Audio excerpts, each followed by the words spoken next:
माँ जय माँ गुरुवर गुरुवर जय माँ गुरुवर गुरुवर।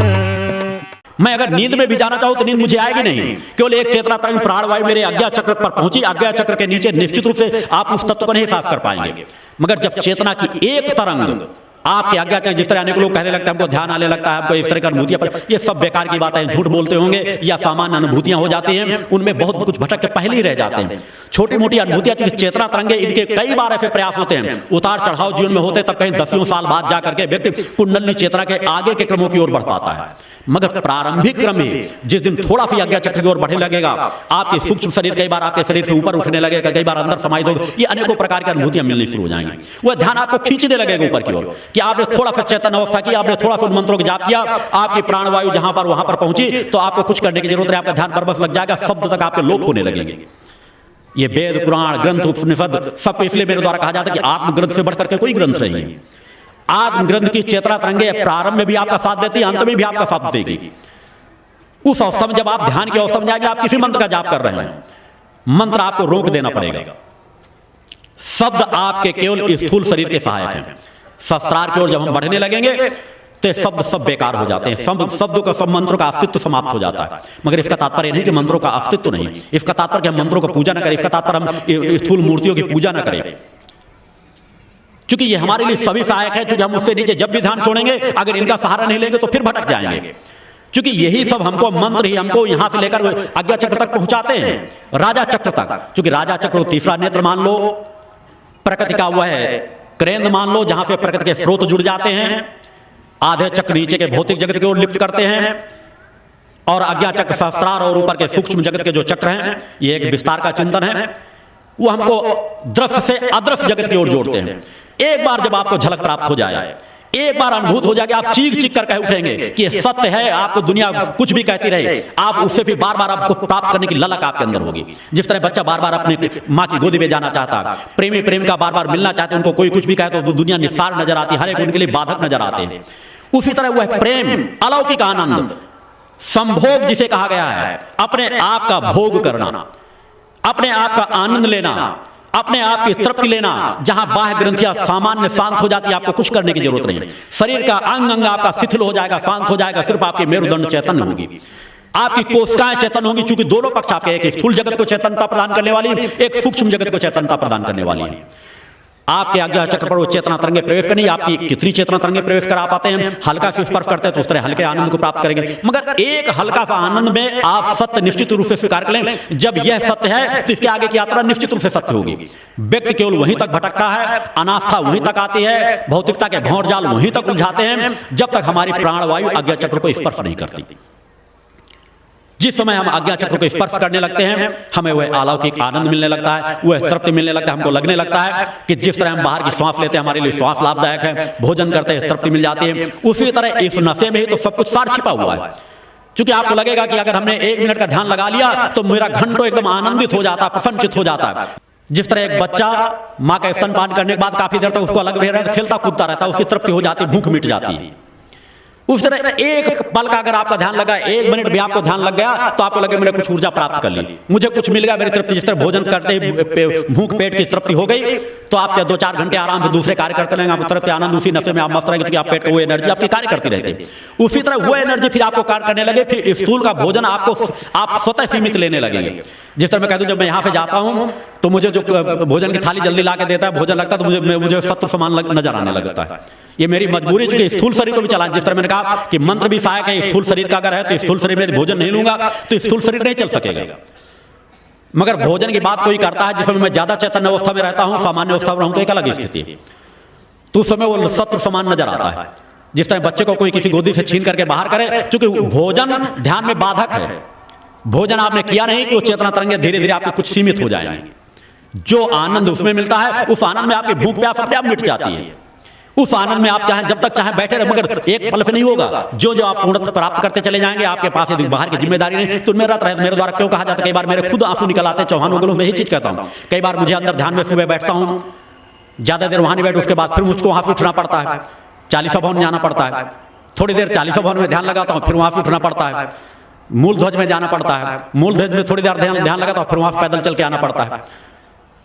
चूंकि साधकों के लिए आवश्यक, तो मैंने इसलिए कहा कि समाज के बीच रहने के लिए ऋषि मुनि ने क्यों कहा है कि या तो अगर चैतन्यता आ जाए तो हिमालय पर्वतों में चले जाओ, इसलिए नहीं कि समाज का कल्याण वो एकांत से भी रह के कर सकते हैं, मगर आज जड़ता समाज में आ चुकी है, जब तक उनको चिंतन नहीं दिया जाएगा जब तक समाज का कल्याण नहीं होगा।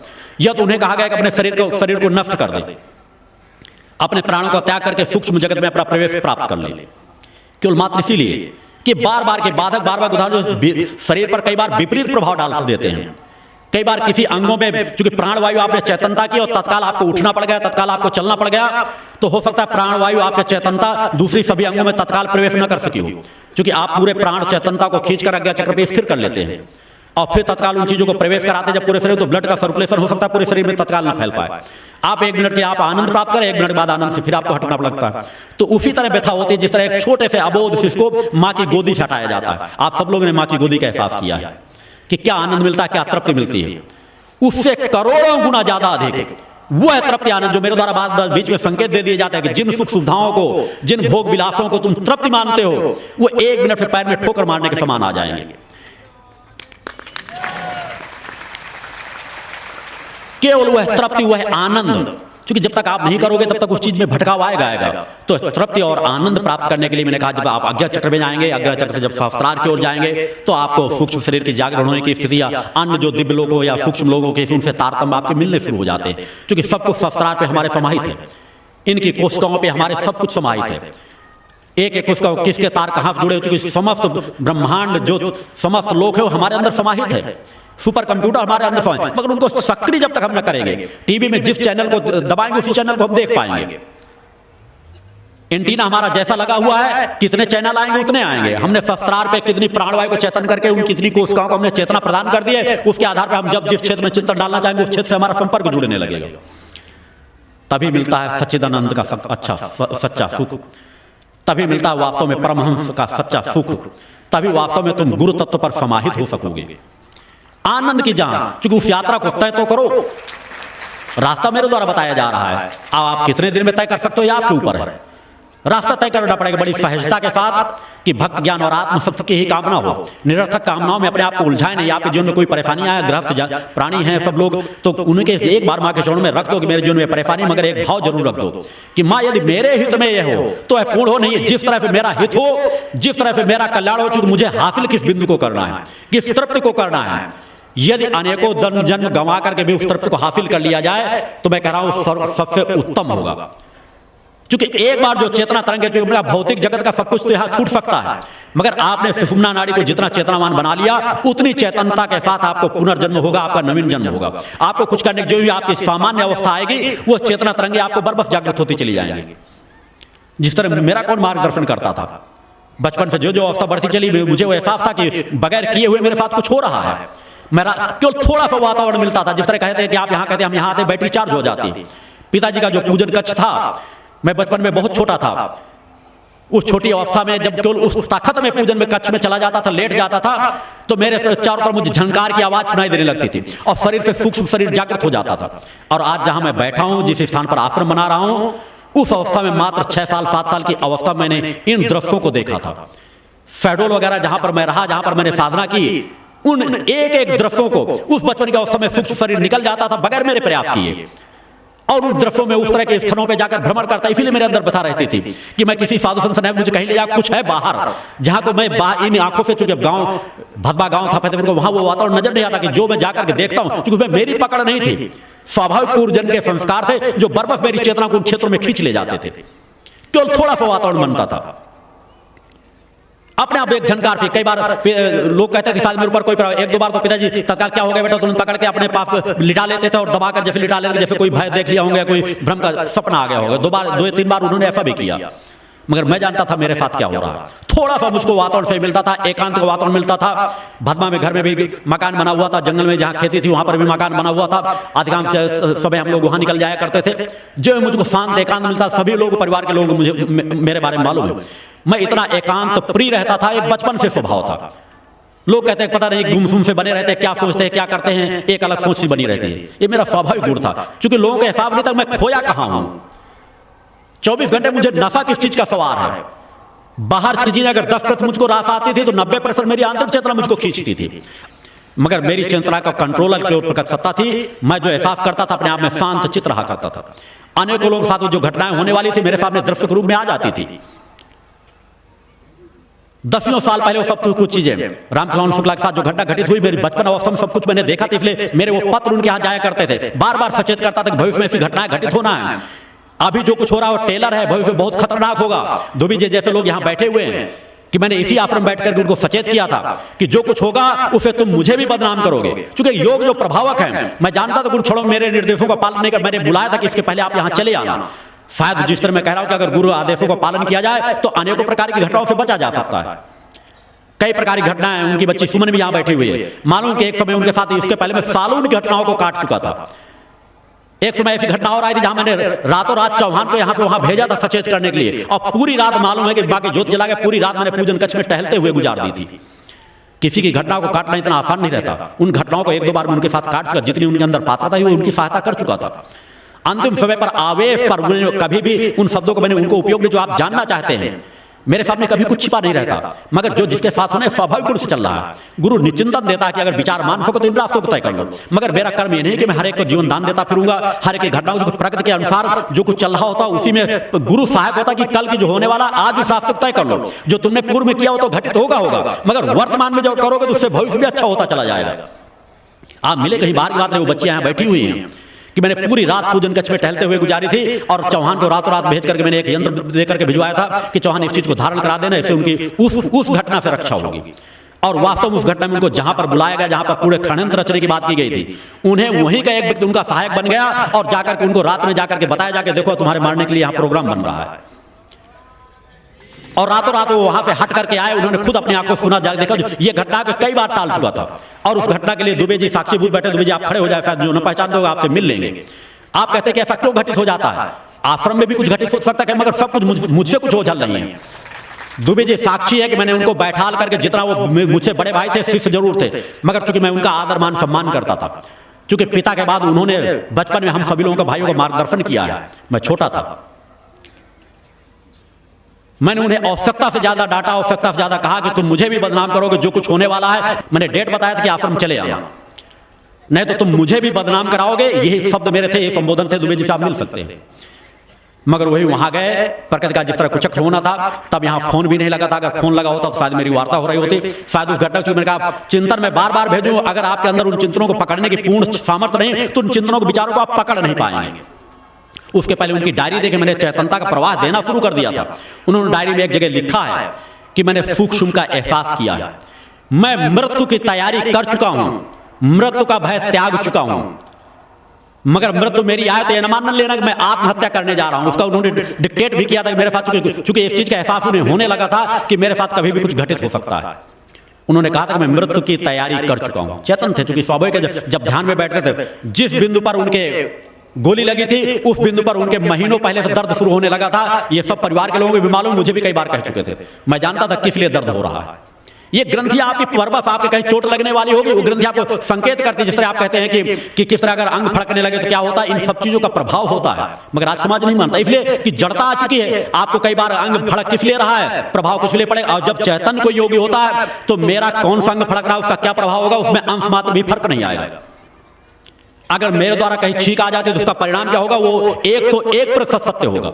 मगर जहां जड़ता होती, कई बार बीमारियों को जैसे आ जाती, कई बार स्वाभाविक स्थिति आ सकती, मगर इनका बहुत अधिक प्रभाव होता है। मेरे अंदर यदि मैं किसी बात का निर्णय लेने लगूं, एक साथ मेरे सभी अंग कार्य करने लगेंगे। जो ध्यान चिंतन, एक साथ 100 चीजों से एक साथ चिंतन होता है। ध्यान में जाकर भी चिंतन किया जाता है कि यह कार्य मेरे लिए उचित होगा, ऐसा करूं या ना करूं, इस व्यक्ति को ऐसा आशीर्वाद दूं या ना दूं, इसका ऐसा चिंतन करूं या ना करूं, इस व्यक्ति को नजदीक बुलाऊं या ना बुलाऊं। यदि मैं गलत सोच रहा हूंगा तो ध्यान चिंतन जो निर्णय लूंगा वो अलग बात है। मेरे सभी अंग अपने आप कार्य करने लगे, कुछ करने की जरूरत नहीं, सभी अंतरोक्त शरीर कार्य करने लगेगा। 1 सेकंड नहीं लगेगा, तत्काल छींक आ जाएगी। ये सभी मैंने कहा चैतन, हम कोशिकाओं को चैतन तो करें तब हमको अनुभव होने लगेगा, और जैसा होगा वैसा होगा। उनमें जाकर फिर हम दिव्य दृष्टि, अगर ऐसा हो रहा है तो हम फिर ध्यान में जाकर उस गहराई पे उन चीजों को पकड़ सकते हैं। मैंने स्पष्ट उन्हें बताया था, एक नहीं अनेकों प्रमाण बैठे हुए हैं। हरियाणा में 1-2 सदस्य बैठे जिनको एग्जैक्ट डेट मैंने बताया कि इस तारीख को तुम्हारी मृत्यु होना है, उसी तारीख को मृत्यु हुई।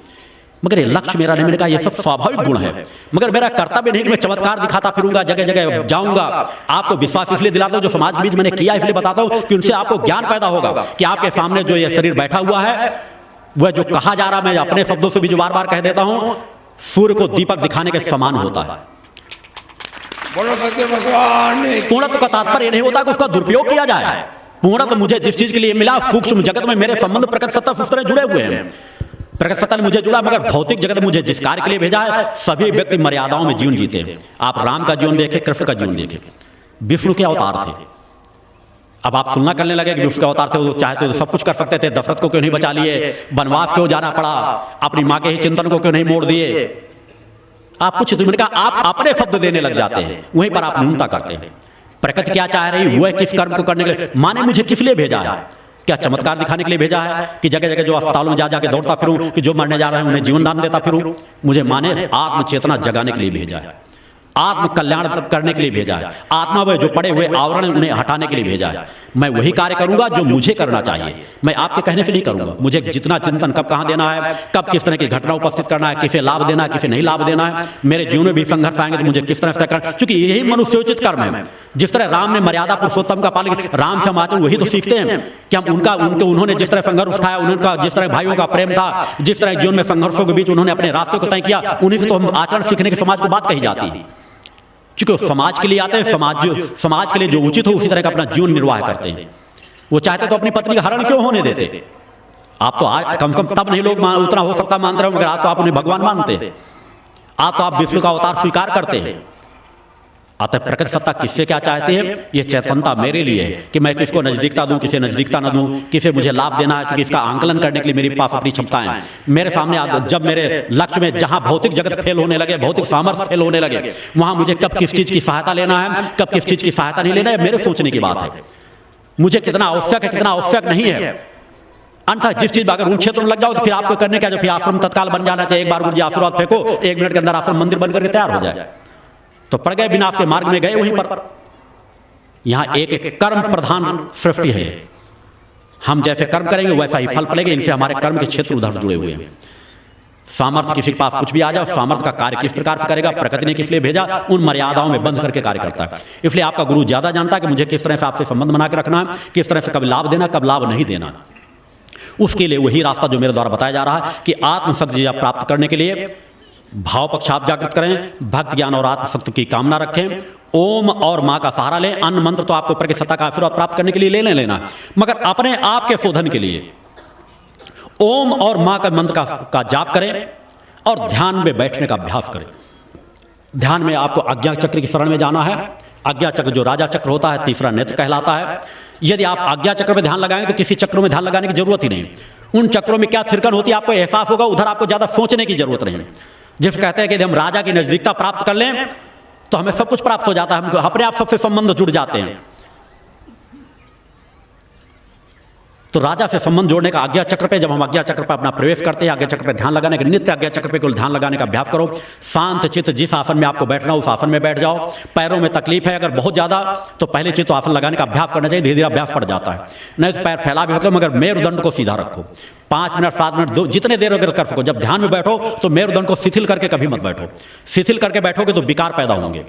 शिथिल करके नहीं बैठोगे, आज्ञा चक्र पे ध्यान लगाओगे तो यही चक्र जो आपको विषय विकार को ले जाते हैं, विषय विकार अपने आप शांत होते चले जाएंगे। रास्ता एक, अगर इनके माध्यम जाओगे तो भटकोगे। आज्ञा चक्र के माध्यम से इनको खींचना चाहोगे तो चैतन्यता आएगी, दिव्यता आएगी और आपकी प्राणवायु धीरे धीरे आज्ञा चक्र की ओर बढ़ेगी। कि आप नित्य कम से कम 5 मिनट 10 मिनट हर व्यक्ति बैठने का अभ्यास करें। मजदूर भी है, अगर वो बैठेगा तो उसके कार्य काउंट करने की क्षमता बढ़ेगी। 5 मिनट लगता है कि आपको किसी मंत्र का जाप करना न जानते हो, अगर मंत्र जाप करें तो आप गुरु मंत्र मां के मंत्रों को जाप करते जाएं और धीरे धीरे उन मंत्रों का जाप भी रोक दें। क्योंकि आज्ञा चक्र की जब हम गहराई में जाते हैं तो ये मंत्र शब्द लोप हो जाते हैं। क्योंकि स्थूल से जब सूक्ष्म जगत की ओर जाते हैं तो ये शब्दों का अस्तित्व समाप्त हो जाता है। वहां की भाषा अलग है, वहां के शब्द अलग है, वहां की चेतना तरंगों के माध्यम से सब कुछ कार्य होता है। अंतरंग योग जागृत हो जाता है।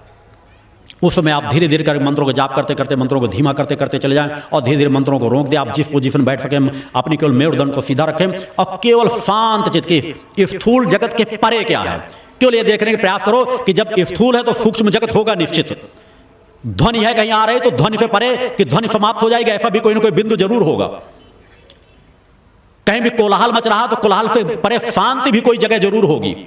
उसी तरह जिस तरह स्थूल जगत है तो स्थूल से बड़े सूक्ष्म निश्चित रूप से है, और जो निश्चित रूप से है उसका एहसास हम तभी कर पाएंगे जब स्थूल से अपने आप को, चूंकि भाव पक्ष लेकर कटाव जिस तरह करेंगे कि धीरे धीरे अभ्यास करें। अगर नहीं कर पा रहा उसके लिए बहुत जोर डालने की जरूरत नहीं, बिल्कुल जोर नहीं डाला जाता।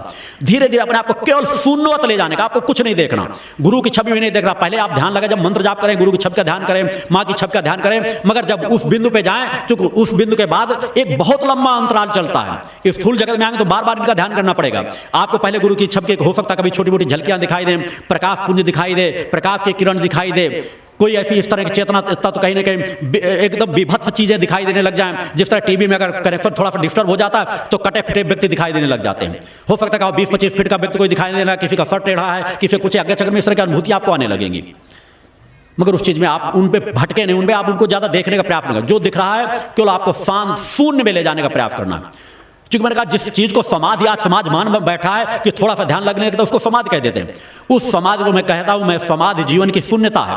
तो ये प्रथम चरण, इसका तात्पर्य नहीं कि समाधि जीवन की शून्यता तो समाधि में बढ़े क्यों, क्योंकि मैंने वो भी चिंता, चूंकि एक शब्द से विस्तार नहीं होता। आप एक शब्द को पकड़ ले तो गुरु जी ने कहा था, आगे की बात चूंकि मेरे द्वारा बताई नहीं गई। समाधि जीवन की शून्यता, पहले आप शून्यता में जाएं और शून्यता में जाकर नवीन शिष्य का जन्म होता है। उसी के बाद हमारा सूक्ष्म जागृत होता है, उसी के बाद हमारा कारण शरीर जागृत होता है, उसी के बाद हमारी चेतनता आती कि अब फिर हम दूसरे लोक से सूक्ष्म जगत से हमारे संबंध जुड़ने लगते हैं, वहां हमारा सूक्ष्म सक्रिय होने लगता है। तो पहले तो हमको सूक्ष्म को तो प्राप्त करें। अगर आप पहले अनुभूतियों को प्राप्त कर लेंगे, सूक्ष्म मिल जाए, देवी देवता हमको दिखाई देने लग जाए, छोटी मोटी कोई झलकियां मिल जाए तो उनमें लिप्त न होगी, बार बार उन झलकियों को देखने के लिए अभ्यास करें। क्योंकि लिप्त होने का तलवार की धार में चलना आसान है, साधना पथ पे चलना आसान नहीं। अगर आप उनमें लिप्त होने लग जाएंगे तो आगे के मार्ग से आप वंचित हो जाएंगे, आपकी ऊर्जा उसी तरह जुड़ने लगेगी। और दृश्य आपको किस तरह के दिखाई दे सकते हैं, वो दृश्य सत्य भी हो सकते हैं, असत्य भी हो सकते हैं। क्योंकि सत्य आप तभी, जब तक आपका सही दृश्य क्या है, वो दृश्य तभी, जब तक आपका पूर्ण आज्ञा चक्र जागृत नहीं होगा तब तक आपको सही दृश्य नहीं मिल सकते। कभी कुछ संकेत मिलेंगे, कभी कुछ संकेत मिलेंगे, मगर सत्य का एहसास जरूर होगा कि अलौकिकता है, कुछ स्थूल से परे है जो मैं देख रहा हूं, कुछ स्थूल से परे है जिसका मुझे एहसास हो रहा है, और वह बार बार आपको खींचने लगेगा। तो उन चीजों में केवल आपको आज्ञा चक्र में ध्यान लगाने की जरूरत है। कुछ केवल शून्यवत अभ्यास करके देखिए, आपकी कार्य क्षमता जागृत होगी। आप किसी भी परिस्थिति में रहा करें, सभी के लिए सहायक है। बिजनेस हो, सर्विस में है, किसी क्षेत्र में हो, आप 5 मिनट ध्यान लगाने का अभ्यास तो देखें। आप देखेंगे आपके अंदर कार्य क्षमता, केवल 5 मिनट आपको कुछ नहीं करना, आज्ञा चक्र पे ध्यान लगा शून्यवत अपने आप को ले जाना है। शून्यवत ले जाने के पहले 1-2 बार मंत्र जाप करते हुए भी जा सकते हैं। ओम माँ का उच्चारण करें। ओम माँ का उच्चारण करने के बाद आप चाहे जिस पोजीशन में हाथ रख लें, जिस प्रारंभ में अगर आप हाथ बाहर ध्यानवान की मुद्रा की अनेकों मुद्राएं पत्रिकाओं के माध्यम मेरे द्वारा विस्तार से उनमें भी नहीं जाना चाहूंगा। आप किसी पोजीशन में बैठ जाएं जिससे आपको हाथों का अच्छा रिलैक्स मिले, हाथों में ज़्यादा दर्द ना हो। जिस पोजीशन में आप बैठ सकें उस पोजीशन में बैठ करके अगर बीच में प्रारंभ में हाथों का, चूंकि सभी इन्हीं से हमारी ऊर्जा प्रवाहित होती है, पूरे शरीर की ग्रंथियां हमारे हाथों में हैं, पैरों पर जुड़ी हुई हैं। तो प्रारंभ में अगर आप ध्यान में बैठे तो अगर दोनों हाथों को समेट करके बैठेंगे तो इनसे आपको ज़्यादा तृप्ति मिलेगी। किसी मुद्राओं की आवश्यकता नहीं है। क्योंकि मैंने कहा वही चीज, मुद्राओं में भटकेंगे तो भटकते रह जाएंगे, मगर मुद्राओं का ज्ञान जरूरी है। मुद्राओं का भी लाभ मिलता है जिस तरह मंत्र जाप का लाभ मिलता है। सामान्य अवस्था में दोनों हाथों को ऐसे बांध लें, दोनों हाथों को बांध के सामान्य अवस्था में रख लें। हाथों को बहुत ज़्यादा आगे बढ़ा के न रखें, क्योंकि जब आप ध्यान में जाएंगे तो हाथों का भी बोझ आपको नजर आएगा। क्योंकि आपको शरीर को शिथिल छोड़ना है, इसलिए पूजन में कहा जाता है कि सभी वस्त्र ढीले पहना करें। टाइट जींस वगैरह पहन के बैठेंगे तो आपको, क्योंकि उसमें धीरे धीरे जब आप ध्यान बैठे तो आपके शरीर में कुछ हल्की सी चेतनता आएगी। जिस तरह आपके काम क्रोध चीजें पैदा होती है तो क्रोध में शरीर में आवेश आता है, काम में कामेंद्रियां चेतन होती हैं। उसी तरह जब आप ध्यान की अवस्था में बैठ जाएंगे तो सुषुम्ना नाड़ी आपकी कोशिकाओं में आप देखेंगे एक तड़तड़ाहट की आवाज कई बार आएगी। कई बार आपको लगेगा मेरे अंदर हो क्या रहा है, मेरे अंदर के शरीर में चेतनता ऐसी कैसी आ रही है। सभी कोशिकाएं अपने आप खींचने लगेंगी। आपको लगेगा कि आप स्वतः जो आपका शरीर का स्वाभाविक स्थिति है उससे 2-4 इंच आपका शरीर बढ़ रहा है। आपकी उधर चेतनता आती चली जाएगी। मगर उसमें आपका तभी है कि आप हाथों को टांग रखें तो आपका ध्यान इन चीजों में बटेगा। आप जिस आसन में बैठ सके उस आसन में बैठ जाए। कपड़े वस्त्र कहीं पर टाइट हो, किसी जगह अगर वस्त्र टाइट फंसने लगेगा तो आपका ध्यान बाधित होने लगेगा। आसन जब भी आप लगा के बैठे तो आसपास किसी ऐसे ऊंचे आसन में बैठ जाए कि आपको गिरने का भय भी न रहे। क्योंकि जब आप ध्यान में बैठते हैं तो कई बार आपको ऐसा भय सवार हो जाएगा कि कहीं ध्यान की गहराई में जाकर मैं गिर तो नहीं जाऊंगा। जब प्रारंभ में ऐसा होता है, और बैठना भी नहीं चाहिए, कई बार ऐसा हो भी सकता है कि प्राणवायु जब आप चेतन होगी तो स्थूल का बैलेंस अगर आपका सही नहीं तो कई बार आप लुढ़क भी सकते हैं किसी तरफ को। मगर जब वो पकड़ आने लगती है तो ऐसी चीजें नहीं होती हैं। कई बार अचानक कोई ग्रंथ आपको झटके से जंप भी कर सकती है, क्योंकि प्राणवायु आपने कितना खींचा, ब्लड का सर्कुलेशन किसी अंग में अचानक प्राण की छूटी थोड़ी सी तो अचानक झटके से वहां पहुंच सकती है। कई बार जो हमारे जो सेल होते हैं वो कई बार डैमेज हो जाते हैं, कई बार सेल कुछ चार्ज होते हैं, कुछ डिस्चार्ज होते हैं। सामान्य अवस्था में उनको हम पकड़ नहीं पाते। तो केवल सामान्य अवस्था में बैठ जाएं। आप लोग ध्यान की बात जानना चाहते हो, ध्यान का जो प्रारंभ है उस प्रारंभ से आगे की ओर आप सतह बढ़ते चले जाएंगे, उनमें सिर्फ शून्यता की ओर अपने आप को ले जाएं। आदत तो डालें, पहले शून्य बनाना तो सीखें। और जब आपको लगने लगे हमारी इतनी पकड़ हासिल होने लगी है कि हम बिल्कुल शून्यवत चले जाते हैं, हमको किस चीज़ का भान नहीं भूल जाता कई बार कि हम पूजा में तो 10 मिनट के लिए बैठे थे, घड़ी हमने देखा रहे तो आधे घंटे निकल गए। अभी आपको 10 मिनट बोझ नजर आता है कि लगता है कितनी देर हो गया पूजन माला का जाप करते करते, कितना समय हो गया, आधे घंटे हो गया, 2 घंटे हो गए। फिर आप स्वतः देखेंगे आपको भान ही भूल जाएगा कि आप लगेगा अरे हमने तो घड़ी दे देखा नहीं, तो हमने तो 5 मिनट के लिए हम बैठे थे और ये तो अब 5 मिनट के लिए हमने आंखें बंद की थी और तो आधे घंटे निकल गया, ना हमें पैरों में दर्द हुआ ना कोई चीज़। ये स्वाभाविक लाभ आपको मिलने लगेंगे, मगर उन चीज़ों के लिए आपको अभ्यास करना पड़ेगा। इसलिए मेरे द्वारा कहा जाता है कि जो मैं बताता हूँ उसको एक कान सुन के दूसरे कान से निकाला मत करें। बहुत कम समय बता रहा हूँ, ज़्यादा समय दोगे ज़्यादा लाभ प्राप्त करोगे। मगर मैंने कहा है कि भाव पक्ष सदैव जागृत करके रखो। संकल्प है लो कि हमारा सर्वस्व नष्ट हो जाए, उससे हमारे प्रकृति के रिश्ते से, ये वास्तविक रिश्ता है। जिस तरह माता पिता के रिश्ते से हमारा रिश्ता कभी टूट नहीं सकता, वो जन्म देने वाले जब तक ये शरीर है तब तक हमारे माता पिता का रिश्ता हम नकारे भी तो नकार करके हम अज्ञानता से नकारेंगे। उस तरह उस प्रकृति सत्ता का हमारी आत्मा और परम सत्ता का जो रिश्ता है उससे हमारे जीवन में भौतिक जगत में कुछ भी हो जाए, चूंकि भौतिक जगत से रिश्ता हमारा नहीं जुड़ा हुआ है, आत्मा और परम सत्ता का रिश्ता जुड़ा हुआ है। उस रिश्ते में भटकाव ना आने दें। कोई भी समस्या आ जाए, कुछ भी सर्वस्व नष्ट हो जाए, उस रिश्ते को उसी तरह बढ़ाने का अभ्यास करें। वह अटूट भाव लेकर के, भक्ति लेकर के ओम और माँ का उच्चारण को माध्यम बनाएं। कुछ न कुछ समय किया करें, 10 बार, 15 बार, 20 बार, 21 बार, जितने बार कर सके, जो समय दे सके कुछ बार अन्य मंत्रों में दें। और उसके बाद ध्यान का अभ्यास जरूर करें, क्योंकि आप लोग, मैं कहता हूं मगर आप लोग ध्यान का अभ्यास नहीं करते। कभी खाली समय पर आप कुर्सी में बैठे, ऑफिस बैठे, थोड़ा सा भी समय लगता पीछे ही टेक लगा ले, पीठ की हल्की सी, और थोड़ा सा आज्ञा चक्र पे पैरों की पोजीशन, नीचे से कमर से नीचे के भाग को आपको जिस तरह आराम मिले, कुर्सी में बाहर भी आप पैर फैलाए तो उससे चल जाएगा। मगर थोड़ा सा अगर पीठ कुर्सी में भी टेक लें तो थोड़ा सा पीछे को चेतनता दे करके आप देखें कि अगर आप थकावट में किसी जगह हो तो आप 1 मिनट को केवल ध्यान दे देंगे, थोड़ी देर रुक के, तो आपको थकावट आपकी दूर होगी। ये सहजता से होता है। आपको कोई चीज, कोई बात का कोई व्यक्ति उठा रहा हो, आप सोचते हैं नहीं ध्यान से उठा रहे, इस चीज को गिर ना जाए। कोई भरी बाल्टी उठा, देखो पानी न चले, ध्यान से थोड़ा ऐसा करना। इसका मतलब ध्यान में कोई ना कोई खासियत जरूर है। जानते आप सब हो, मगर केवल गहराई की ओर नहीं बढ़ते। हर बात को ध्यान से करेंगे। माता पिता भी बच्चों को सोचते हैं ऐसा ध्यान से करना, पढ़ाई थोड़ा ध्यान से करना, पर्चा ध्यान से देने जाना, चलना साइकिल ध्यान से चलाना, मोटरसाइकिल ध्यान से चलाना। सैकड़ों बार आप सुनते हैं, मगर मैंने वही चीज कहा कि माँ कहते, माँ की गहराई में नहीं जाते। ध्यान शब्द का सभी लोग उपयोग करते हो, मगर आंशिक उपयोग करते हो। और जब आंशिक उपयोग का आपको फल मिलता है कि आप गाड़ी ध्यान से चलाते हो, सकुशल चली जाती है, असंतुलित चलाते हो, एक्सीडेंट होता है। तो ध्यान की सीमाएं क्या है आपने क्यों नहीं जानना चाहा? ध्यान की गहराई क्या है आपने क्यों नहीं पकड़ना चाहा? बाहर क्यों भी लगते हो, बाहर क्यों तड़पते हो? संबंध हमें प्रकृति सत्ता से जरूर बनाना है, संबंध हमें गुरु से भी बनाना है, मगर पहले अपने आप से तो संबंध बनाएं। अपने आप से जितना प्रभाव संबंध बनाएंगे उतना रिश्ता हमारा गुरु प्रकृति सत्ता से स्वाभाविक जुड़ता चला जाएगा। क्योंकि गुरु और प्रकृति सत्ता ने तो आपसे संबंध बना रखा है। आपने आवरण डाल रखे उतना आप गुरु को समझ नहीं पा रहे, आपने आवरण डाल रखे उतना आप प्रकृति सत्ता को समझ नहीं पा रहे, आपके अंदर आवरण पड़े, आप प्रकृति सत्ता को देख नहीं सकते। तो उनके लिए अभ्यास करें जो मेरे द्वारा रास्ते बताए जाते हैं कि ध्यान में बैठने का प्रयास करें। पत्रिका का प्रकाशन को मैं धीरे धीरे करके इन चीज़ों के विस्तार, चुके एक लंबा विस्तार है कि आज्ञा चक्र में किस तरह ध्यान लगाएं और गहराई में किस तरह जाएं, उससे किस तरह के विकार पैदा होंगे, किस तरह विचार पैदा होंगे, किस तरह अच्छे दृश्य आएंगे, किस अवस्था तक किस तरह के दृश्य दिखाई देते हैं, किस अवस्था के बाद किस तरह के दृश्य दिखाई देते हैं। मगर उसके लिए आचार विचार व्यवहारों में परिवर्तन करें। आप नशा कर रहे हैं, शराब पी रहे हैं, सब कुछ कर रहे हैं, ध्यान बैठेंगे आपको लाभ नहीं मिलेगा। क्योंकि मनुष्योचित जीवन, आहार विचार व्यवहार में सब में परिवर्तन हो। जड़ चेतन जीव को सिर्फ जीव का भक्षण करेगा तो अपराध कहलाता। जीव को चेतन तत्व का भक्षण करना चाहिए। चेतन तत्व कहते हैं जैसे गेहूं जितने फल हैं, अन्न के दाने हैं, जिस तरह हम जड़ का पत्थर और मिट्टी नहीं खा सकते। जीव जुड़ा हुआ है जड़ चेतन और जीव जहां तो चेतन तत्व से जुड़ा हुआ है। चेतन तत्व जैसे गेहूं में, उनमें एक चेतन तत्व छिपा रहता है। बीज बोते अंकुरित होता, फल होता, बढ़ता है, किस तरह एक पेड़ से पौधा बढ़ता है फिर फल लगता है, यह चेतन तत्व उनमें समाया हुआ है। तो हर एक दूसरे से जुड़े हुए हैं। अगर हम फलों का सेवन करेंगे, सब्जियों का सेवन करेंगे, सात्विक भोजन आहार करेंगे तो हमें उस चीज का लाभ प्राप्त होगा।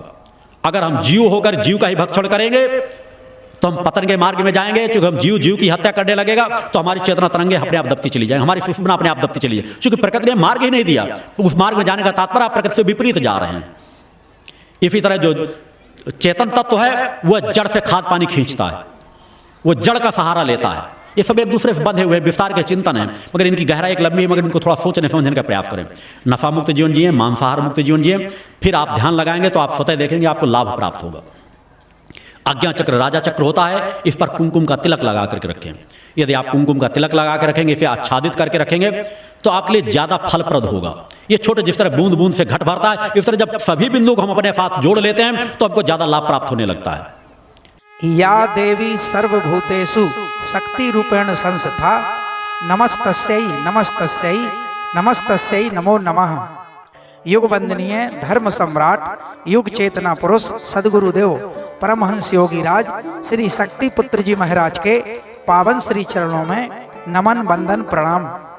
तप योग ध्यान साधना की पावन स्थली धर्मधुरी पंच ज्योति शक्ति तीर्थ सिद्धाश्रम की स्थापना मध्य प्रदेश के शहडोल जिले की व्यवहारी तहसील में परम पूज्य गुरुवर श्री के द्वारा दिनांक 23/1/1997 को की गई है, जहां पर 15/4/1997 से श्री दुर्गा चालीसा अखंड पाठ मंदिर में अनवरत अनंत काल के लिए श्री दुर्गा चालीसा का पाठ जन जन के कल्याण हेतु चल रहा है।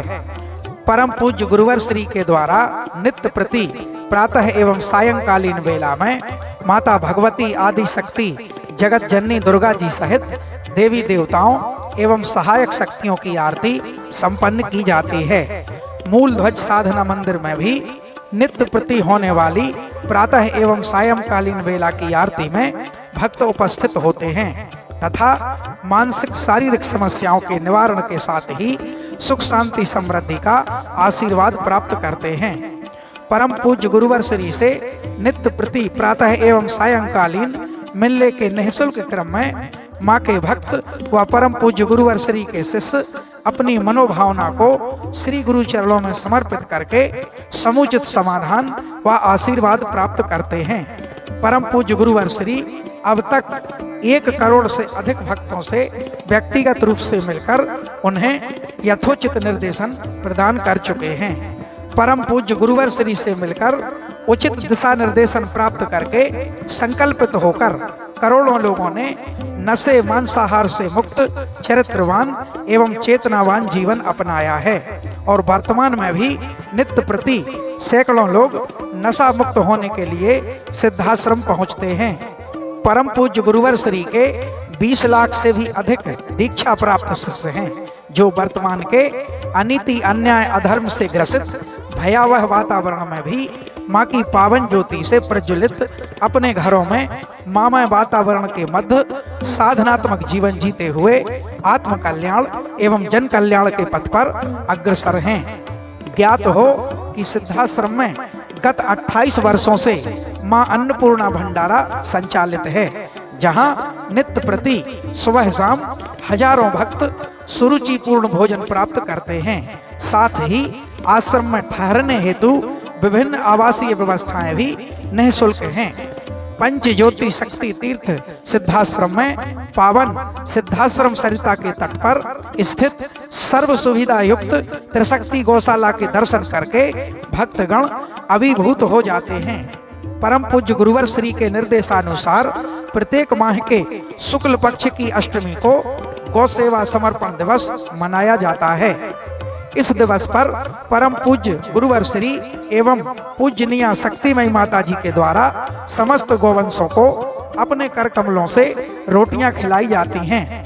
गौशाला के समीप ही परम पूज्य दंडी सन्यासी स्वामी श्री राम प्रसाद आश्रम जी महाराज की समाधि मन को शीतलता प्रदान करती है और निकट ही स्थित दानवीर गुफा स्थल भी दर्शनीय एवं असीम शांति का स्रोत है।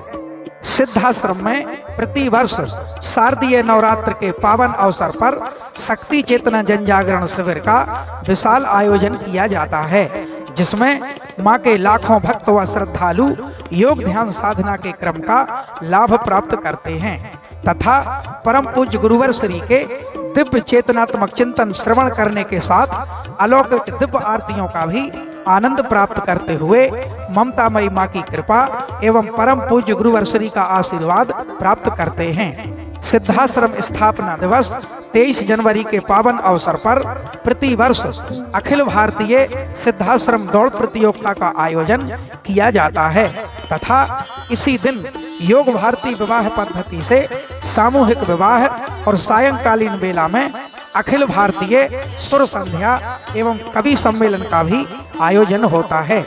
सिद्धाश्रम में स्थित जनसंपर्क कार्यालय के माध्यम से विभिन्न जानकारियां प्राप्त होती हैं तथा सिद्धाश्रम से ही प्रकाशित मासिक समसामयिक सिद्धाश्रम पत्रिका व राष्ट्रीय साप्ताहिक समाचार पत्र संकल्प शक्ति भी प्राप्त कर सकते हैं, जिनके माध्यम से परम पूज्य गुरुवर श्री की ऋषि वाणी, महत्वपूर्ण समसामयिक लेख आदि का अध्ययन कर सकते हैं। जनसंपर्क कार्यालय से ही माँ के प्रसाद स्वरूप निःशुल्क शक्ति जल का वितरण भी होता है।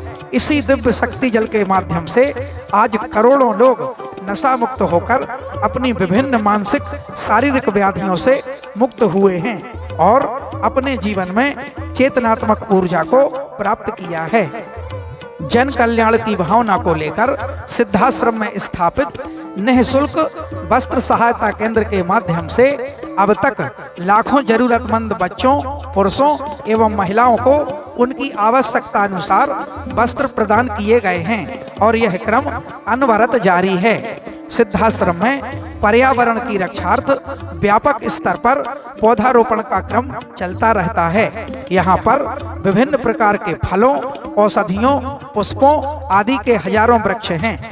कृषि व उद्यान संवर्धन के क्षेत्र में यहाँ की हरियाली देखते ही बनती है। आश्रम में भोजन व्यवस्था के उपयोगार्थ प्रचुर मात्रा में विभिन्न प्रकार की सब्जियों की भी पैदावार होती है। परमहंस योगी राज श्री शक्ति पुत्र जी महाराज द्वारा मानव सेवा, धर्म रक्षा एवं राष्ट्र रक्षा के लक्ष्य को लेकर गठित की गई त्रिधाराओं भगवती मानव कल्याण संगठन, पंच ज्योति शक्ति तीर्थ सिद्धाश्रम एवं भारतीय शक्ति चेतना पार्टी के माध्यम से सशक्त विचारधारा के अनुरूप कार्य किया जा रहा है। दिनांक 15/3/1995 को गठित भगवती मानव कल्याण संगठन के माध्यम से संगठन के 1 लाख से अधिक सक्रिय कार्यकर्ताओं के द्वारा नशे मांसाहार से मुक्त, चरित्रवान, चेतनावान, परोपकारी एवं पुरुषार्थी समाज का निर्माण किया जा रहा है। समाज कल्याण के लक्ष्य को लेकर संगठन के द्वारा नशा विरोधी जन आंदोलन चलाया जा रहा है। इसके माध्यम से शराब माफियाओं के विरुद्ध खुले अभियान के अंतर्गत पिछले कुछ वर्षों में ही 2000 से अधिक अवैध शराब के विक्रय व परिवहन को पकड़कर कानूनी कार्यवाही कराई गई है। इस अभियान में संगठन एवं पार्टी के हजारों सक्रिय एवं जुझारू महिला व पुरुष कार्यकर्ता दिन रात लगे हुए हैं। समाज को शुद्ध औषधियों एवं खाद्य पदार्थों की उत्कृष्ट उपलब्धता सुनिश्चित कराने के उद्देश्य से Siddhashram Ayurveda and food product private limited के अंतर्गत विभिन्न प्रकार के उत्पादों का लगातार निर्माण किया जा रहा है, जिन्हें आप प्रतिष्ठान से संपर्क करके प्राप्त कर सकते हैं। साथ ही व्यापार की दृष्टि से कार्य करने के इच्छुक सदस्य एजेंसी प्राप्त करने हेतु संपर्क कर सकते हैं। आप सभी का आवाहन है कि पंच ज्योति शक्ति तीर्थ सिद्धाश्रम पहुंचकर यहाँ पर चल रहे माँ के अखंड गुणगान एवं साधना क्रमों में सम्मिलित होकर तथा ऋषिवर परम पूज्य सद्गुरुदेव श्री शक्ति पुत्र जी महाराज के पावन दर्शन प्राप्त करके स्वयं को सौभाग्यशाली बनाएं। साथ ही मानवता की सेवा, धर्म रक्षा एवं राष्ट्र रक्षा के लक्ष्यों में सहभागी बनने हेतु भगवती मानव कल्याण संगठन आप सभी का सादर आवाहन करता है। जय माता की, जय गुरुवर की। जय मां, जय मां, गुरुवर, गुरुवर, जय मां, जय मां, गुरुवर, गुरुवर।